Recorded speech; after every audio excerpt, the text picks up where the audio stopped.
यतीम भी था, शौक बन गया दीन पढ़ने का।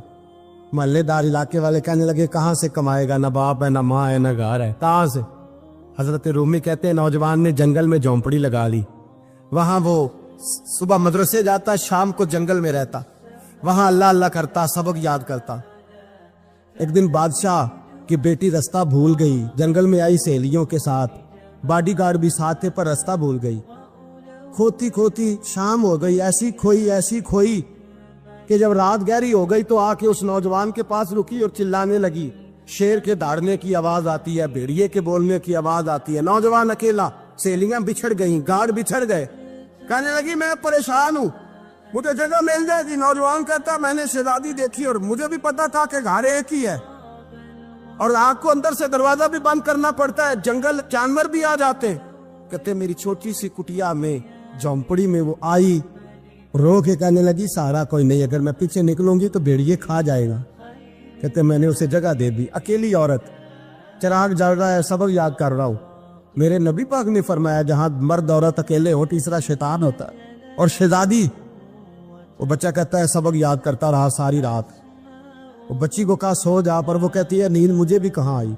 ऐसे मौकों पर नींद, सारी रात सबक याद करता। थोड़ी थोड़ी देर के बाद चिराग जलता तो उस पर उंगली रखता, हाथ जलता तो पीछे खींचने, फिर दूसरी उंगली रखता, थोड़ी देर के बाद जलता तो खींचने, हाथ सारा जल गया। सुबह किरणें चमकी तो कहने लगा चल निकल जा, दौड़ जा, बस बड़ा सब्र का इम्तिहान हो गया, चली जा। शहजादी बाहर निकली, सिपाही ढूंढ रहे थे। बादशाह खुद जंगल में निकला हुआ था, मेरी बेटी मिल गई। बादशाह तन्हाई में जाके कहने लगा बेटा मैं दुनिया को बताऊंगा कि मेरी बेटी खोई नहीं थी, सिपाही साथ ही थे। ये बड़ा मुश्किल होता है, बेटी तो भूल के भी रात कहीं रह पड़े तो लोग जीने नहीं देते, तो बेटा मुश्किल हो जाएगा मेरे लिए। कहाँ थी? उसने कहा नेक नौजवान के पास। उसने कहा बेटा मैं तो तेरी बात मानूंगा पर दुनिया नहीं मानेगी।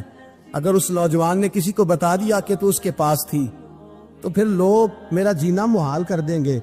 बेटा मैं मर जाऊंगा, मेरी मजबूरी ये है कि वो कहीं राज ना उगल दे वो नौजवान, उसे कत्ल करना पड़ेगा। औरत ने मिन्नतें की, उस बेटी ने कहा मेरे मौसम को मारोगे, रोई। और वो कहने लगा मैं बादशाह, वो मेरा अपना विकार है, मैं उसको छोड़ नहीं सकता। गिरफ्तार कर लाए सिपाही।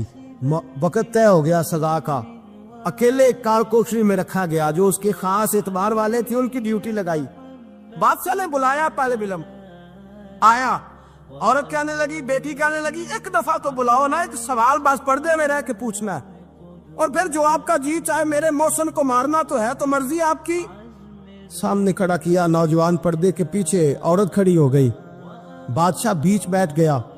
बीबी कहने लगी सारी रात बेदार मैं भी रही, सोया तू भी नहीं। वो जो तू चिराग के करीब हाथ लगा के जलाता था वो समझ नहीं आई। नौजवान रो पड़ा, कहने लगा क्या करूं, मैंने रसूलुल्लाह का दीन पढ़ा है, क्या करूं, मैंने हुजूर का दीन पढ़ा है।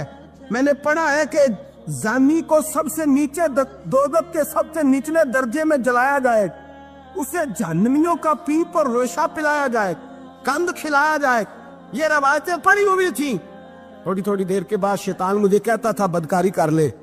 मैं अपना हाथ उसी वक्त जब शैतान मशवरा देता तो मैं आग पे करता। मैं कहता अगर ये बर्दाश्त हो गई तो वो भी हो जाएगी। जब हाथ जलता तो मैं समझ जाता नहीं तुझसे तो ये नहीं बर्दाश्त होती तो वो कैसे होगी। फिर मुझे शैतान मशवरा देता कोई देख नहीं रहा तो बुलाने नहीं गया, खुद आई, मैं दूसरी उंगली लगा देता। मैंने हाथ जलाया और मैं समझ गया जब छोटे से चिराग की इतनी सी शमा की आग नहीं बर्दाश्त होती तो दोज़ख कैसे बर्दाश्त होगी।